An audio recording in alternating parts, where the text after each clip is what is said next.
পরে অবাক হয় কেমন করে তোমার চিঠি পরে অবাক হয় কেমন করে খুঁজে না পাই কোনো ভাষা শুকর গুজার করার আল্লাহ সুবহানাল্লাহ আলহামদুলিল্লাহ লা ইলাহা ইল্লাল্লাহ সুবহানাল্লাহ আলহামদুলিল্লাহ লা ইলাহা ইল্লাল্লাহ লা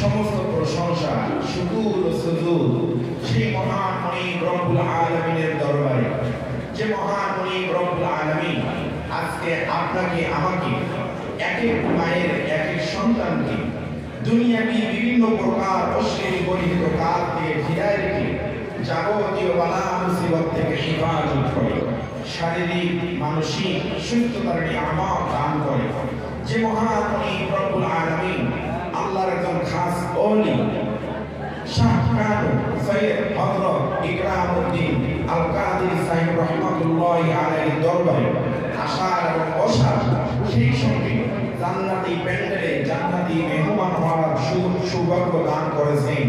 এজন্য আপনারা সকলেই খুশি না বেজার? আওয়াজ দেন খুশি না বেজার? যদি হয়ে থাকেন খুশি, মুখে নিয়ে একটু হাসি, আওয়াজ দিয়ে বেশি উঁচু করে কান্না, সকলে চিৎকার করে শুকর গুজার করেন, বলেন আলহামদুলিল্লাহ রব্বানা লাকাল হামদ হামদান কাসীরান তাইয়িবান মুবারাকান ফীহি। লক্ষ কোটি দরুদ সালাম বর্ষিত হোক মানবতার মুক্তির দূত, সত্যের কান্ডারি মুক্তির দিশারি, সাইয়্যিদুল মুরসালিন খাতামুন নাবিয়্যিন শাফিউল মুজনিবিন হাবিবে কিবরিয়া আশরাফুল আম্বিয়া সরকারে মদিনা দুলালে আমিনা মরুর দুলাল মামিনার নয়নের পুতুল, কোটি কোটি মুসলমানের হৃদয়ের স্পন্দন বিশ্বব্যাপী আখিরি জামানার পয়গম্বর, যিনি ছিলেন সমাজের সমাজপতি, মদিনার রাষ্ট্রপতি, যিনি করেছিলেন মসজিদে নববীতে ইমামতি, নিজ তলোয়ার নিয়ে ঝান্ডা নিয়ে একটি নয় দুইটি নয় 27টি যুদ্ধের করেছিলেন সেনাপতি, কাঙ্ক্ষিত বঞ্চিত মানবতার কবি, যার আগমনে আয়ামে জাহিলিয়া উৎখাত হয়ে আমরা পেলাম একটি আলোকিত সমাজ। পথ হারা মানুষেরা পেল পথের দিশা, অধিকার হারা মানুষেরা পেল ন্যায্য অধিকার, নারীরা পেল সমাজের সম্মান এবং মর্যাদা। তিনি আর কেহ না, প্রত্যেকটা মুসলমানের ইমানের স্ত্রী, প্রত্যেকটা মুসলমানের ইমান, প্রত্যেকটা মুসলমানের কলিজার টুকরা, আখিরি জামানার পয়গম্বর হযরত মুহাম্মদুর রাসূলুল্লাহ সাল্লাল্লাহু আলাইহি ওয়াসাল্লাম। সম্মানিত উপস্থিতি, আপনারা সকলেই কেমন আছেন? আলহামদুলিল্লাহ। আমরা আজকে এখানে আলোচনা শুনতে এসেছি, আলোচনা হবে আল্লাহ পাকের কালামে পাক থেকে। কথা বলেন ঠিক না ঠিক? ইনশাআল্লাহ আমরা শুনতে এসেছি কোরআন, শুনবো কোরআন, বুঝবো কোরআন, মানবো কোরআন ইনশাআল্লাহ। ইনশাআল্লাহ আমরা এখানে যারা এসেছি আমাদের বিভিন্ন পরিচয় আছে, আছে না নাই? আমাদের আছে না নাই? বাজার আমি বাংলাদেশের মানুষ, আপনারা ইন্ডিয়ার মানুষ, আপনার ভাষাগত পার্থক্য থাকতেই পারে, এটা স্বাভাবিক। কথা বলেন ঠিক না ঠিক? আমার কথা কি আপনারা বুঝতেছেন? আলহামদুলিল্লাহ। তাহলে আমার সঙ্গে একটু ঠিক ব্যাঠিক আলহামদুলিল্লাহ সুবহানাল্লাহ বলতে পারবেন না? ইনশাআল্লাহ আল্লাহ কবুল করুন। আমরা শুনতে এসেছি কোরআন, শুনবো কোরআন, বুঝবো কোরআন, মানবো কোরআন ইনশাআল্লাহ। তবে কোরআন যে আমরা শুনতে এসেছি, কোরআন কি কোনো নির্দিষ্ট দলের জন্য আল্লাহ নাযিল করেছেন? আমাদের নির্দিষ্ট কোনো দলের জন্য নাযিল করেছেন? এখানে আমরা কিছু কিছু মানুষ আছে নির্দিষ্ট দলের নেতা কর্মী আছে নাই? আমি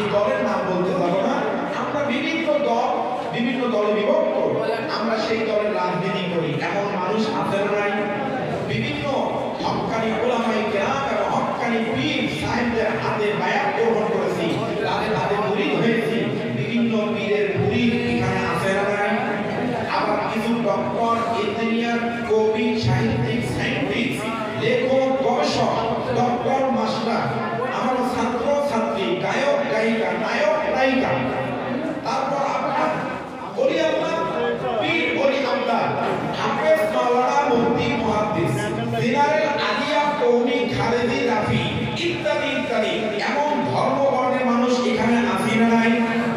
একটু আওয়াজ দিয়ে বলতে হবে, বলেন এটাই কি আমাদের আসল পরিচয়? বলেন এটাই কি আমাদের আসল পরিচয়? আমি এক পীরের মুরিদ, আমি ডক্টর, আমি ইঞ্জিনিয়ার, আমি ব্যারিস্টার, আমি মাওলানা, আমি হাফেজ, আমি কারি, আমি মুফতি, আমি ওলি, আমি পীর, এগুলোই কি আমাদের আসল পরিচয়?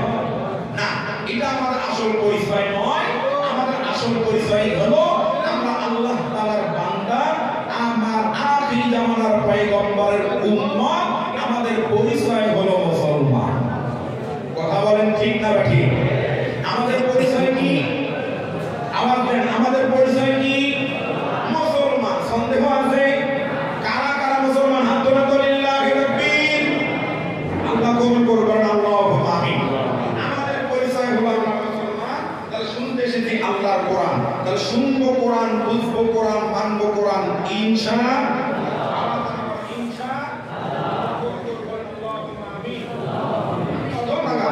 আল্লাহ পাকের কালামে পাক থেকে যতক্ষণ আলোচনা করব আপনারা একটু ধৈর্য সহকারে বসে শুনতে পারবেন তো ইনশাআল্লাহ? ইনশাআল্লাহ। আল্লাহ আল্লাহুম্মা আমিন। সম্মানিত উপস্থিতি, আমরা আল্লাহ পাকের কালামে পাক থেকে আলোচনা করব।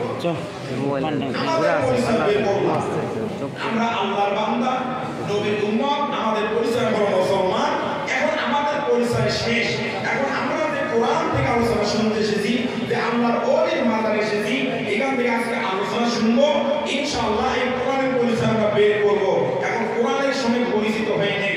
এখন আপনার এলাকায় যদি কোনো মানুষ আসে অপরিচিত লোক, আপনি আমি তাকে জিজ্ঞেস করি, ভাইজান আপনার বাসা কোথায়, আপনার গ্রাম কোথায়, আপনার নাম কি, কোথায় এসেছেন, কার কাজে এসেছেন, কেন এসেছেন, কোথায় যাবেন, কি করেন, এরকম করে বায়োডাটা তথা তার সম্পর্কে আমরা পরিচিত হওয়ার জন্য তার সম্পর্কে আমরা এগুলো জিজ্ঞেস করি কি করি না? করি। তাহলে আপনি আমি একজন মানুষের সঙ্গে পরিচিত হওয়ার জন্য তার নাম কি, তার বাসা কোথায়, তার দেশ কোথায়, তার ঠিকানা কোথায়, তার বাবার নাম কি, তার মায়ের নাম কি, এলাকার নাম কি, তার নাম কি, কোথায় যাবে, কেন এসেছেন, এগুলো আপনি আমি জিজ্ঞেস করে থাকি।